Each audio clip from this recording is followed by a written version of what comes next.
and they're freaking out because of my next guest. They know that Mike Davis, the great Mike Davis, will become the acting attorney general in Trump term 2.0, and that his reign of terror shall be glorious. No stone shall remain unturned. Fire shall be set to the city, and the cleansing fire shall purge. No swamp can withstand the roaring molten lava that sweet ginger Mike Davis would bring to that swamp, and we call for it down from the heavens. Joining us now, the great Mike Davis.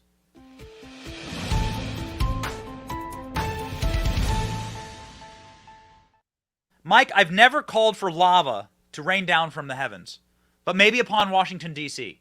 Would you be that sweet red hot lava for us? I've never been called sweet, and you call me Sweet Ginger, so I think I'm in, Ben. During my 3-week reign of terror as Trump acting attorney general, before I get chased out of town with my Trump pardon, I will rain hell on Washington, D.C.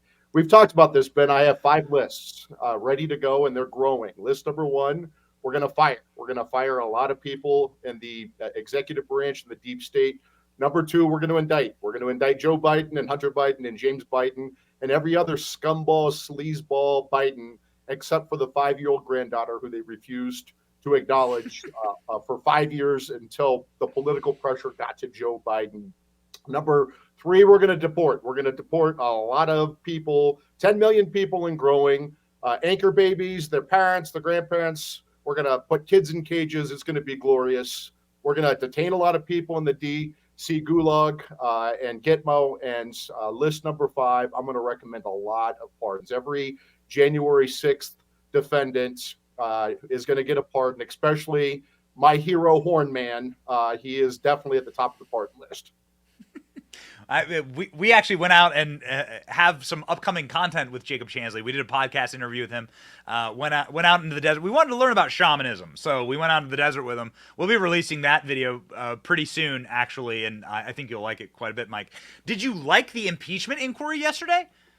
I think it was. I think that James Comer does a very good job, and I think he did a very good job of making the case that we have to move forward with the next step. Remember, the impeachment inquiry is not the same thing as impeachment. The impeachment inquiry is like a grand jury. Is there probable cause to move forward with criminal charges? Is there enough evidence to open an impeachment inquiry, or is there enough evidence to move forward? And they made that case yesterday. There are very credible allegations that Joe Biden and his family took tens of millions of dollars in foreign bribes and other corruption, and that changed American policy. That is bribery. That is foreign corruption.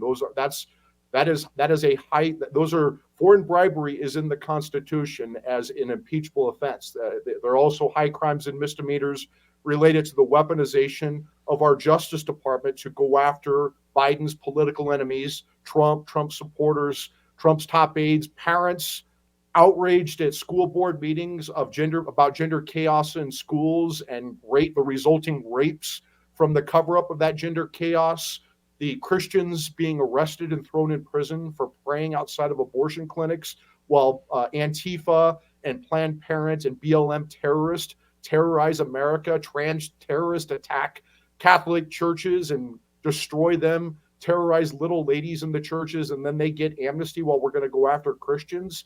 Yes, they've made the case to move forward, and I'm glad that James Comer has said that they're going to issue subpoenas now for the bank records of Hunter and James Biden, because I think those bank records are going to show that Joe Biden did in fact receive the proceeds from these foreign bribes, from this foreign corruption. And then what are the Democrats going to do? What is their plan B? And you talked about it in your opening, Ben. I think their plan B could be Gavin Newsom, maybe Michelle Obama, but it's looking like Gavin Newsom, who is a rattlesnake, is trying to maneuver his way in right now. Yeah, man, he absolutely looks like pre-Joker before the vat of acid. It does seem as though Newsom is making all these strange political moves that you wouldn't normally make unless you were running for president. He's been doing a shadow campaign for a while. Do you see? You've worked in the Senate. Do you see this? What do you see happening with the with the replacement of Dianne Feinstein? I mean, look, and so let me just say this. Dianne Feinstein, obviously, we strongly disagreed with her. She was a ferocious fighter. But I'll tell you what, my former boss, Chuck Grassley, and I really like and respected Dianne Feinstein. She was part of this bygone era in the Senate where you can disagree with your political opponents but not be disagreeable. You can actually like and respect each other. You can fight all day and then go have dinner at night. And it's a different era now. Now it's the era of Kamala Harris and Chuck Schumer and total goofballs in the Senate. But so I would just say rest in peace to Senator Feinstein. If I were the Democrats, I would absolutely try to convince Kamala Harris to go back to her old job in the Senate where she's not responsible for anything. She just needs to show up like a pile of pudding like Fetterman does and vote. And she doesn't have to do anything. She can just go and vote and keep her cushy job in the Senate because everyone knows that Kamala Harris is not ready to be president, and it would be a disaster for our country if old Joe Biden couldn't make it across the finish line and Kamala Harris cackled her way into the White House, into the Oval Office. Yeah. So part of the reason why Joe Biden might not make it is, as you brought up, the subpoenas. Do you think that the White House is going to play ball with that? I mean, they're not going to give the president's they're not going to give the president's finances over to James Comer, are they?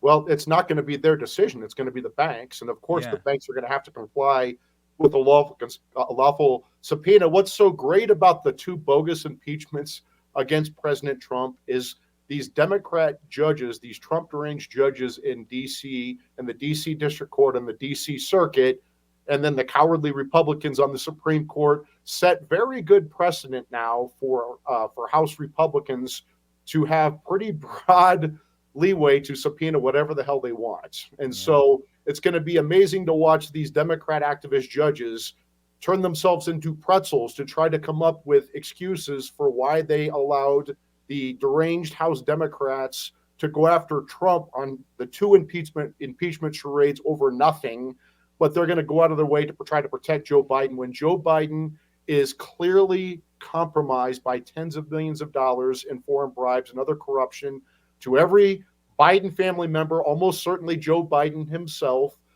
This money's coming from China, from Ukraine, from Russia, every trouble spot in the world. Our president of the United States is corrupt.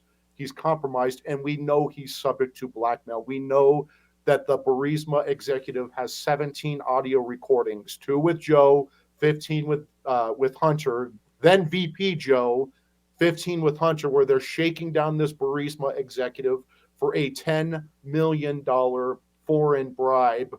And then Joe Biden had the Ukrainian president fire the Ukrainian prosecutor investigating Burisma and the Bidens. What Joe Biden was too stupid to realize is this Burisma executive is almost certainly a Russian asset. So that means that Vladimir Putin has this these compromising tapes, this blackmail on Joe Biden with these 17 tapes.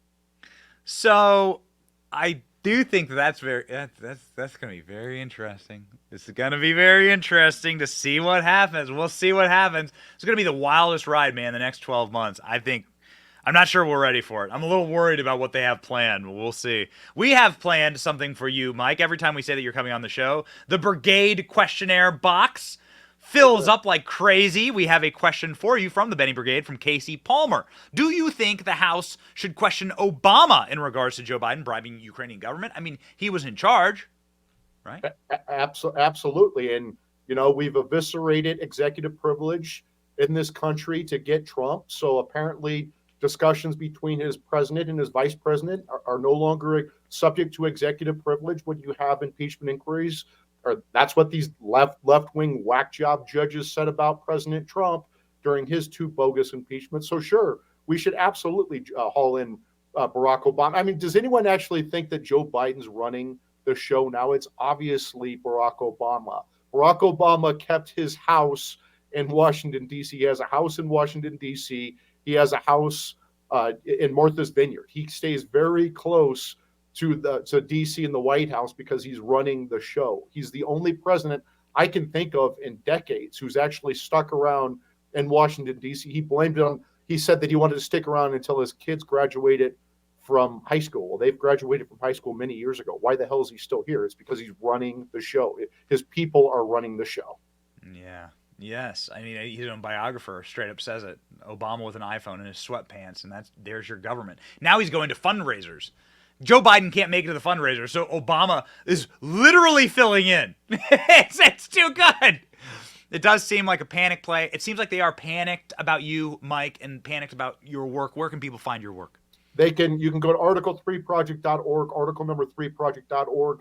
Donate there at Article 3 Project, at Article number 3 Project on Getter, Twitter, Truth. And my personal Ben, when I'm not kicked off, is at MRDDMIA, MRDDMIN. Thank you, sir. There it is right there on X. 150,000 followers. Mike, you're an influencer. I'm not at Ben levels yet, but I'm working on it. Thank you, Mike. Please don't become Obama's chef, no matter what you do. Final word of advice. I promise everyone I can swim. I know how to swim. Don't become Obama's chef, please. All right. Thank you, Mike. Godspeed. Thank you.